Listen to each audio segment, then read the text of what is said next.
तो दोस्तों आज के वीडियो में देखेंगे रीजनिंग के इम्पोर्टेंट प्रश्न। सभी प्रश्न महत्वपूर्ण हैं, पूरा वीडियो देखिएगा। तो चलिए स्टार्ट करते हैं। पहला प्रश्न है विषम को चुनिए। पहला प्रश्न मैं कह रहा हूं और स्टार्टिंग हो रही है दूसरे प्रश्न से। दोस्तों जो पहला प्रश्न था वो गलत लिख गया था, इसलिए मैंने उसको हटा दिया। अभी अभी जब मैं वीडियो बनाने बैठा तो मैंने देखा ये प्रश्न गलत लिख गया है, तो मैंने उसको हटा दिया। दूसरे प्रश्न से स्टार्ट कर रहा हूँ, ठीक है। विषम को चुनिए। आपके पास 4 ऑप्शन है यहाँ पर, और चारों में से कौन सा सही है, कौन सा विषम रहेगा, कौन सा सबसे अलग रहेगा, वो पता करना है। तो यहाँ पर पता करना बहुत ही ज़्यादा मुश्किल है। POCG KLIZ BUDX FQMV, भाई यहाँ पर पता करना बहुत मुश्किल है मेरे हिसाब से तो। लेकिन अगर आपको थोड़ी सी भी जानकारी है, थोड़ी सी भी पढ़ाई की है, तो कोई मुश्किल नहीं है। कैसे? देखिए, अगर आपको वोवेल्स की जानकारी है, वोवेल्स क्या होते हैं, ठीक है, वोवेल्स क्या होते हैं, अगर आपको ये जानकारी है कि वोवेल्स क्या होते हैं, तो वोवेल्स होते हैं A E I O U, ये वोवेल्स होते हैं, ठीक है। अब देखिए पहले वाले ऑप्शन में कहीं पर वोवेल्स तो नहीं दे रखा, आप देखेंगे O दे रखा है, O हमारा वोवेल्स होता है, तो पहले ऑप्शन में O दे रखा है, मतलब वोवेल्स दे रखा है। दूसरा ऑप्शन देखेंगे, दूसरे ऑप्शन में वोवेल्स दे रखा है, क्या I दे रखा है, भाई वोवेल्स हमारा I होता है, और दूसरे ऑप्शन में भी वोवेल्स है। पहले ऑप्शन में भी वोवेल्स, दूसरे ऑप्शन में भी वोवेल्स। तीसरे ऑप्शन को चेक करेंगे तो यहाँ पर हमें U दे रखा है, और U भी हमारा क्या होता है, वोवेल्स होता है। तो पहले ऑप्शन में भी वोवेल्स है, दूसरे में भी वोवेल्स है, और तीसरे में भी वोवेल्स मिल गया। अब चौथे में देखेंगे FQMB, तो यहाँ पर F नहीं है, Q भी नहीं है, M भी नहीं है, V भी नहीं है, तो इनमें कहीं पर भी हमें वोवेल्स नहीं दिया गया। तो यहाँ पर 3 ऑप्शन में वोवेल्स है, D एक ऐसा ऑप्शन है जिसमें वोवेल्स नहीं दिया गया, तो यही तो हमारा विषम हो जाएगा। भाई D ऑप्शन बिल्कुल सही। मैंने पहले ही कहा था, अगर थोड़ी सी भी पढ़ाई आपने की है तो यहाँ पर आप इस प्रश्न को कर देंगे। उम्मीद करूंगा सभी को प्रश्न अच्छे से समझ में आ गया होगा। अब देखेंगे अगला प्रश्न। अगला प्रश्न है 94 + 16 = 42 कैसे हो सकता है। भाई 94 + वोवेल्स बराबर 42, 79 89 + 23 = 78, भाई कैसे, और 63 + 45 = क्वेश्चन मार्क। भाई यहाँ पर जो लॉजिक से 42 आ रहा है, यहाँ पर जो लॉजिक से 78 आ रहा है, उसी लॉजिक से यहाँ पर ये संख्या आपको मिल जाएगी। क्लियर? अब देखिए हो क्या रहा है यहाँ पर, अगर मैं सीधी सीधी बात करूँ कि मेरे पास 9 और 4 है, 2 संख्या। अगर मैं इन दोनों संख्याओं का आपस में मल्टीप्लाई कर दूं तो कितना हो जाएगा, 9 का मल्टीप्लाई 4 से कर दूं, 9 चौके 36 हो जाएगा। हो जाएगा कि नहीं? हो गया 36। अब इस 36 में क्या करेंगे, इस 36 में अगर आप क्या करेंगे कि इन दोनों संख्याओं का मल्टीप्लाई करिए। भाई मैंने इन दोनों का कर लिया, अब इन दोनों का भी करूँ, 6 कम 6 हो जाएगा, और दोनों को जोड़ लूँ। 36 और 6 कितना हो जाएगा भाई, 42 हो जाएगा, और 42 मेरा दे रखा है। पहली दोनों संख्याओं का मल्टीप्लाई किया, बाद वाली दोनों संख्याओं का मल्टीप्लाई किया, दोनों को मैंने जोड़ लिया। अब यहाँ पर भी इन दोनों का कीजिए, 8 ने 72 होता है भाई, यहाँ पर भी दोनों करो, 2 त्रिक का 6 होता है, और दोनों का यहाँ पर भी जोड़ लो, तो 72 में 6 जोड़ेंगे 78 हो जाएगा कि नहीं हो जाएगा भाई, सिंपल सी बात है। अब यहाँ पर ही वही करो, 6 और 3 का मल्टीप्लाई, 6 त्रिक का 18 होता है, ठीक है, 4 × 5 = 20 होता है, दोनों को यहाँ पर भी जोड़ लो। अब 18 में 20 जोड़ेंगे कितना, 38 हो जाएगा। आप सभी जानते हैं ये आपके प्रश्न का सही आंसर हो जाएगा। क्लियर हुई दोस्तों बात? सभी को प्रश्न समझ में आ गया। अब देखेंगे अगला प्रश्न। अगला प्रश्न है C = 3, DASH = 32, DANCE = question mark. भाई कैसे पता करेंगे? अगर आपको हिंट यहाँ पर पहले ही दे दी गई है तो फिर तो कोई प्रॉब्लम है ही नहीं। क्यों प्रॉब्लम नहीं है? क्योंकि हिंट आपको पहले दे दी। जैसे कि C 3 नंबर पे दिया गया, C का मान 3, और C 3 नंबर पे आता है, ये आपको अच्छे से पता है। अब यहाँ पर देखिए D कितने पे आता है, आप कहेंगे D 4 पे आता है, A कितने पर आता है, 1 पे, S कितने पर आता है, S 19 पर आता है, H कितने पर आता है, H 8 पे आता है। सभी को अगर आप यहाँ जोड़ लें कितना हो जाएगा भाई, अच्छे समझ में आएगा। देखिए 19 में 1 जोड़ेंगे 20, 20 में 4 जोड़ेंगे 24, 24 में 8 जोड़ेंगे 32 हो जाएगा। हो जाएगा कि नहीं? 24 में 8 जोड़ेंगे 32, इसीलिए यहाँ पर 32 आ रहा है। सभी संख्याओं को नंबरिंग करके जोड़ लिया तो 32 आ गया। अब यहाँ पर भी सभी संख्या को नंबरिंग करके जोड़ लो। D कितने पे आता है भाई, 4 पे, प्लस A आता है 1 पे, प्लस N आता है 14 पे, प्लस C आता है 3 पे, प्लस E आता है 5 पे। सभी को जोड़ देना है।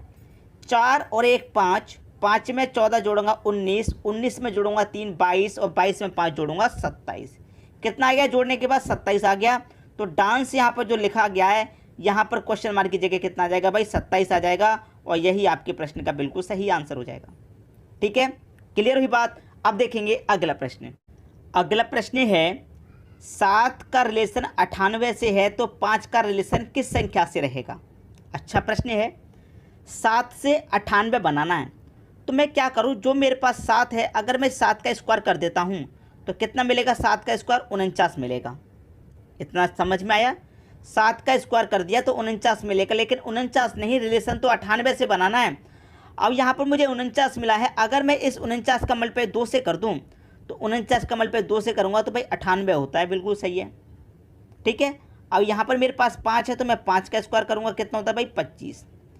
स्क्वायर करने के बाद जो आया उसका मल्टीप्लाई 2 से किया, तो यहाँ स्क्वायर करने के बाद जो आया है उसका मल्टीप्लाई भी हम 2 से करेंगे, तो 25 का मल्टीप्लाई 2 से कर दीजिए, 50 आ गया।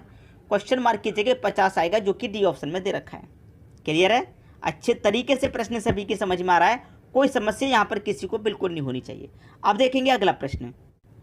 अगला प्रश्न है ए ई से बड़ा है, बी डी से बड़ा है, एफ सी से बड़ा है, डी ए से बड़ा है, ई एफ से बड़ा है, तो फिर सबसे बड़ा कौन है। यहाँ पर इस बात को याद रखिए, सबसे बड़ा कौन है ये बात बतानी है आपको। सबसे बड़ा पूछ रहा है।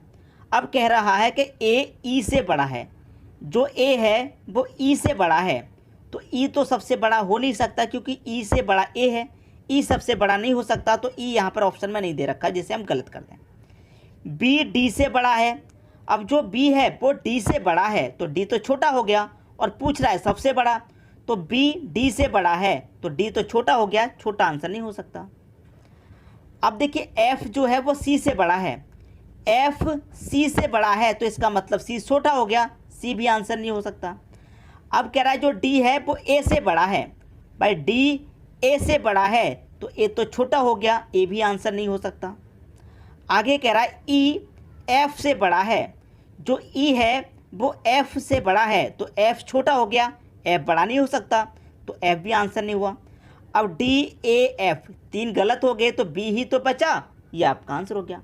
कभी भी ऐसा प्रश्न पूछा जाए कि सबसे बड़ा कौन और सबसे छोटा कौन, तो इसी तरीके से सॉल्व कर लीजिए, आंसर मिल जाएगा फटाफट। समझ में आई बात, आसानी से समझ में आ रहा है, कोई दिक्कत नहीं होनी चाहिए। अब देखेंगे हम अगला प्रश्न। अगला प्रश्न है दी गई आकृति में कितनी सीधी रेखाएं हैं। आकृति जो हमें दी गई है उसमें कितनी रेखाएं हैं ये बताना है, कितनी रेखाएं हैं इसमें, ठीक है, ये बताना है। देखिए काउंट करने का सबसे अच्छा तरीका मैं बता रहा हूँ कि सबसे पहले काउंट कीजिए, यहाँ पर बताता हूँ, जो लंबवत हों सीधी रेखाएं हों ऊपर की तरफ, सबसे पहले इन्हें काउंट कीजिए। तो सबसे पहले मैं इन्हें काउंट करूँगा तो 1 2 और 3, कितनी है दोस्तों 3 है, तो मैं 3 लिख लेता हूँ। अब यहाँ पर जो सीधी रेखा है उनके बाद काउंट कीजिए जो 36 रेखा है, इस तरीके से ऐसी कितनी रेखा है, तो मैं ऐसे देखूंगा तो मुझे नज़र आ रहा है कि ऐसे करके सिर्फ एक ही रेखा है ये वाली, तो इसमें मैं 1 जोड़ लूँ। लंबवत भी हो गई, 36 भी होगी। अब आएगी तिरछी रेखा, ऐसे करके तिरछी रेखा ऐसे हो सकती है और ऐसे भी हो सकती है, ठीक है। पहले ऐसे वाली को मैं काउंट कर लूँ तो ऐसे वाली 1 2 3 हो गई, ठीक है, 3 हो गई। अब ऐसे वाली को मैं काउंट करूँ तो 1 2 और 3 ये हो गई, तो कितनी होगी टोटल 6 हो गई, तो 6 और इसमें काउंट करूँगा। अब टोटल गिन लीजिए कितनी हो गई, 3 और 1 4, 4 में 6 जोड़ो 10, तो टोटल रेखाएं इसमें कितनी है 10 रेखाएं हैं टोटल, और पहले ऑप्शन में 10 दे रखा है। यह आपके प्रश्न का बिल्कुल सही जवाब है। क्लियर है, बात सभी को समझ में आ रही है अच्छे से। सबसे सरल तरीका बता रहा हूँ, कभी प्रश्न गलत नहीं होगा। सबसे पहले तो ये सीधी रेखाएं गिन लीजिए लंबवत, फिर 36, फिर ऐसे तिरछी रेखाएं जो होती हैं उन्हें काउंट कर लीजिए। क्लियर है, आगे समझ में। अब देखेंगे अगला प्रश्न। अगला प्रश्न है घड़ी में शाम के 5 बजे से रात के 11 बजे के बीच कितनी बार समकोण बजेगा, कितनी बार समकोण बनेगा, ये पूछ रहा है भाई। बहुत ही अच्छा प्रश्न है, बहुत ही बढ़िया, ठीक है। और ये प्रश्न आप मुझे बताइए कमेंट बॉक्स में इसका आंसर क्या होगा। मैं आपको ये प्रश्न दे रहा हूँ, ठीक है, ये प्रश्न मैं आपको दे रहा हूँ घर से करने के लिए। अब मैं आपको ये प्रश्न करने के लिए नहीं दूंगा तो आप ढूंढेंगे कैसे इसका आंसर क्या है। मैं आपको यहाँ बता दूंगा तो आप ढूंढेंगे कैसे। अगर आपने पढ़ा है कोई चीज़ तो आपको अच्छे से पता होगा कि अगर आप कोई एक चीज़ ढूंढते हैं तो 5 चीज़ें सीखने को मिलती हैं। ठीक है, अच्छे से पता है ये बात। अगर आप प्रैक्टिस करते हैं, मेहनत करते हैं, तो अगर आप कोई एक चीज़ ढूंढ रहे हैं तो आपको 5 चीज़ें सीखने को मिलेंगी। अच्छे से पता है। इसीलिए मैं आपको कुछ प्रश्न होमवर्क के लिए देता हूं, जिससे कि आप एक प्रश्न का तो आंसर ढूंढें और 5 आपको सीखने को मिल जाएं। तो ये प्रश्न का आंसर आपके लिए होमवर्क है। आप मुझे कमेंट बॉक्स में बताइएगा कि इस प्रश्न का आंसर क्या आएगा। ठीक है दोस्तों, वीडियो देखने के लिए आपका बहुत बहुत धन्यवाद।